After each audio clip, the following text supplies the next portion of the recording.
poop. Okay, day one on the blog. This is another attempt. I don't even want to tell you how many times I've tried to do this. I'd like to say it was improv. I want it to seem, you know, not stupid. So I'm going to hopefully try and make it intelligent.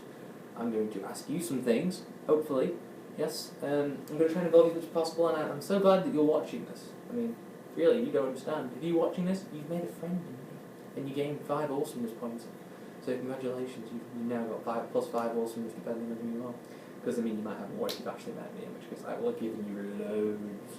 So let's get started with today's blog topic, shall we? It is going to be not Pope Malachi, I was going to say Pope Malachi, the Pope's prophecy, in which in the 12th century, the current Pope at the time decided, oh, I've had this vision. I've seen every single Pope will arrive until the current day. I mean, today, I don't know what the day is today, I know it's 2013 though, which is pretty far from the 12th century.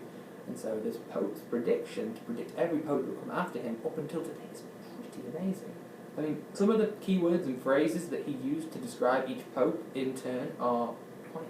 There are links, there are thin, well, I mean, there are links. I mean, the fact that there are links is amazing. I mean, how was he supposed to predict this at all? And then they had even less technology back then anyway.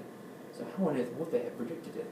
I mean, it baffles me. And I find it interesting to see, is this prophecy going to come true? Because at the moment, the new Pope, Pope Francis, I believe his name is, I've been researching. I did read about him in the news, obviously, I think everyone did. He's a very important person in the world. But apparently, he was Peter the Roman, that was his catchphrase according to this 12th century Pope, and well, he's apparently the last Pope before the end of the world. Now, all the end of the world stuff is depressing, so I won't even get into that. If you want to go into that, that's fine, you know, it's whatever you want to do, but I don't personally see the point in it, but it's just depressing. So, yeah, I'd be interested to find out if that's true, actually, even at this end of the world. Because, I mean, if this Pope, was it a religious experience this Pope had? Was it a random vision? Was it luck? I mean, if it was luck, it was a blooming good shot. But if it was luck, it was amazing. But, yeah, I suppose I found it very interesting to find out about this Malachi prophecy about the Pope, and I found it very interesting. I've said that. I found it that's how interesting I found it. I'm going to repeat it over and over. But, yeah, and I'm going to, you know, set you a task now, because I'm nice like that. Not really. I'm going to ask you, though, what do you think of this prophecy? Do you know of this prophecy? Have you heard of it before? Or, do you not know of it? Has this completely enlightened you? Well, not enlightened you, it's a pretty strong one. Has this told you anything, you know? Did you find it interesting? I hope you did, because you're watching it. You're watching this video, and I'm hoping you're sitting there going, awesome! Not,